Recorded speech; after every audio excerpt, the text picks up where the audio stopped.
All right, what is up, everybody? We are live. A lot to cover. A lot of cautions, a lot of rain delays, a lot of red flags, just a lot of stuff, a lot of ground to cover. At least one or two big ones there. Uh, Close to the end, 15 laps to go. We had two big wrecks, as well as some wrecks throughout the race. But of course, before we get to all that, we should probably run down who finished where, because at the end of that one we had another big one that I didn't even factor in because I wasn't even going to count all those cars again and sift through all that damage. So let's just see who finished where. Then we'll get to all the other wrecks. William Byron, two in a row, wins again the Daytona 500 in the Exalta Chevrolet Camaro, or whatever they're calling it now. So he takes one car out of the Daytona Museum and puts another one right back in. Interesting. Don't know if anybody had that on their bingo card while they were watching the race, but he ends up getting the win. Tyler Reddick finishes in second place in the 45 Nasty Beast Machine. Then Jimmy Johnson coming through for all the people who are like, Jimmy needs to retire, Jimmy's not doing good, and all these other things. Jimmy Johnson said, I'm still here. I'm still doing my thing. And he ends up finishing third. He had good speed throughout the night. All of Legacy had good speed, which we did not see from them last year. So hopefully they've got the people in place, all the people they've hired. Looks like that's paying off for them. Chase Briscoe finishes in fourth place in the 19 machine. John Hunter Nemechek bringing it home fifth. So two Legacy top fives here at Daytona. So that's what you want to see. Alex Bowman ends up in sixth place. Ryan Blaney winds up in seventh. And if you had Ryan Blaney getting a top 10 after everything he went through in that previous wreck, good on you. Austin Cindric ends up in eighth place. Justin Allgaier, he was in several incidents tonight, but he ends up in ninth place. And Dale Jr.'s Junior Motorsports' first attempt in the Cup Series at the Daytona 500 in the 40 car, got a top 10, so not bad, not a bad day for them. Chris Buescher comes in at 10th place here. Michael McDowell, 11th place. Didn't hear a lot from him. At one point, he felt like he had some engine issues or engine troubles, but he ends up in 11th place. Eric Jones, 12th place finisher. Daniel Suarez, 13th. Eric Jones, of course, part of that big wreck with the 60 car. He was able to get that thing patched up and bring it home in 12th. Daniel Suarez also in a big pile up as well, at least one. Ends up in 13th. Ty Dillon, at one point, he had some type of issue and went a lap down, but he ends up in 14th place. A good run for the number 10 car there. Good start to his college career. Chase Elliott ends up in 15th place, and then 16th through the rest of the field is going to be Ty Gibbs. Riley Herbst in 17th. Riley Herbst, what a save there at the very end. He got all kinds of sideways, and he was dirt tracking that thing. What a save at Daytona to keep this thing going green till the end. Then, of course, they wrecked anyway. But Riley Herbst hound dogging it and saved it there in the 17th spot. Ricky Stenhouse Jr., one of those drivers in that big wreck. That's going to be the poll question, but we'll get to that in just a minute. 18th place for Ricky Stenhouse Jr. Justin Haley, 19th. Kyle Larson, 20th. And who would have thought Kyle Larson would be 20th after that damage? But so many other people wrecked. Here we are. And 21st for Cole Custer, 22nd for Corey LaJoy, who had a good day today. Doesn't get the finish he wants for it. Same with Austin Dillon, 23rd.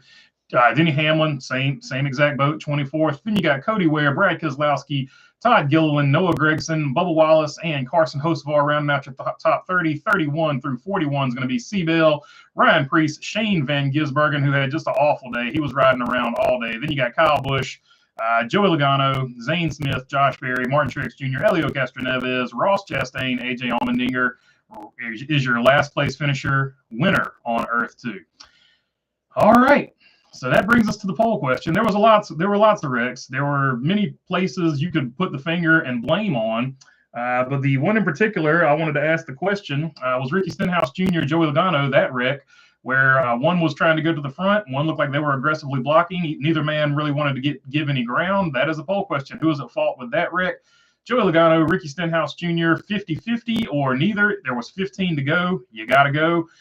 That's the poll question right now, so jump in on that one if you would like to. And let's see what you guys want to talk about in the chat. Escobar saying, of course, Larson gets in a wreck. Well, it's a plate track, so of course he's going to get in a wreck.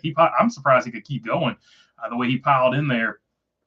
Plate racing was best in the 90s. Hate having one big pack riding around saving fuel. This is crap, says Escobar. Yeah, that too. I don't like the underwing of the car. I tweeted that out. NASCAR needs to get rid of the underwing in the car. Do whatever you got to do. I know the body ties into the underwing, but you can put an X brace under there or something. The underwing at super speedways is a horrible idea. Ryan Preece flips over once again, reminiscent of 2023 when Preece flipped at Daytona. So just not a good deal. 24 Fire says next gen. So he's happy about the William Byron back-to-back there. What's up, Donald Camp? Good to see you on here, my friend. The last 20 laps were pure cinema, says next gen. Lloyd Barnes, what's up, BB? Did you notice they held the yellow flag this time? Maybe they're learning. They did learn, so we will give them credit. They did learn. They held the yellow flag. They got their ducks in a row. So let's give credit. Good point, Lloyd. We were very critical of them during the Xfinity Series race, so let's give them credit where credit is due. Or was it the truck race? One or the other. I think it was the Xfinity race. I can't remember off the top of my head. But either way, we were critical then, and we're going to give them kudos now. The camera comes on. You can't think of anything. I thought Corey LaJoie was going to get a good finish until the end, says PC Garner. Corey LaJoie, he looked like he really enjoyed that RFK, basically RFK equipment, driving over there for Rick Ware Racing. So, yeah, he did a great job with it. He didn't really make any mistakes. Like, he got taken out by, other people's sort of issues there toward the end. If Joe Logano did not wreck half the field, it would have been an interesting finish, says Joseph Wooten. That's true, but if he didn't do it, somebody would have done it. At the time that Joe Logano made that move, people were already starting to get aggressive. So if it wasn't the 22, if you want to place the blame on him, some people are placing the blame on the 47, or some people saying 50-50, but it is what it is. Somebody was going to make, you could see it building. Somebody was going to wreck there. Like we were talking about it in the Discord. Somebody was working their way up to a wreck there. So it was bound to happen. I used to love the Daytona 500. Now plate racing is the worst type of racing now, says Escobar. So Escobar not a fan of the new style of super speedway racing. Hi, guys. I'm giving this one a 6 out of 10, says Mikkel. So there you go. He's giving it a 6 out of 10, a little bit over average for him. I picked Ricky to win it. It was Joey's fault, says Robin Marks. So Robin Marks, he was picking Ricky to win. So because of that, he's going to put the blame on Jolo there. What more can NASCAR do to prevent cars from flipping, says Joseph Wooten? Take the underbody away from the car. Put an X brace in there if you got to have something to tie the body to. But there's ways of getting rid of it. I'm not buying this, well, the body ties into the underbody, so we can't get rid of it. Bull crap. If you can re-weld all the pieces in the rear end to make them better, you can get rid of the underbody. They just don't want to get rid of the underbody. I'm not going to beat that drum. I've said that a million times. We're going to keep it positive. What's up in between the lanes? Good to see you on here. Good for Chevrolet, says David Kelly. Yeah, it was looking like dire consequences there toward the end for Chevrolet. Looked like it was going to be a Ford Toyota finish, but then when the dust cleared, literally, Chevrolet comes through with the win. Fast with Willie B, William Byron getting essentially a gift. Let's just call it what it is. Getting the gift win. But a win is a win. As Richard Petty said, better to be lucky than to be good. I thought Kyle Busch had it, unfortunately. It was part of the big one towards the end. Yeah, he had a fast car, but I got caught up in some of the mess. I hate it for Truex Jr., even though he's not a great super speedway driver. He said he's going to try it again in between the lanes. So hopefully you'll get to see that number 56 out there one more time, whether it be for Tricon or anybody else. Rosie, what's up, my friend? My friend up there. Almost on the west coast, one time zone away from the West Coast. Must have been that grass that caused Preece to flip at Daytona, says Escobar. Good point, Escobar. So that's kind of where I'm at with it. They removed all the grass. They're like, all right, the grass is causing all these flips. And like I said, the cars are flipping anyway. It's not the grass. You can pave all you want to pave. And I knew it. I didn't know it, but I had a good feeling that it would happen some point in this race. And I knew probably the paved infield or anything wouldn't come into play. And so once again, we need to remove the underbody. The underbody is what's causing the vast majority of these flips with this particular car. It's not the cars digging the wheels into the grass. So it is what it is. I'm not. If I beat that drum, I'm not going to beat it here today on the live stream. We'll make a video about it.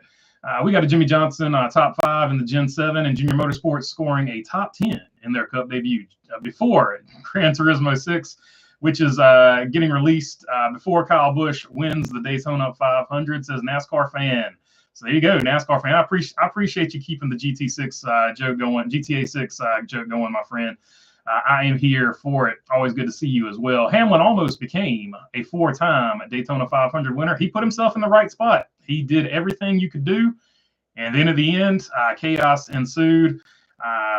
Whoever you want to blame it on, really, So just didn't break his way. I think he was being critical of the 41. I think he said the 41 got too aggressive. But then again, he tempered it down a little bit, saying it was the last laps. Everybody was getting all they could get.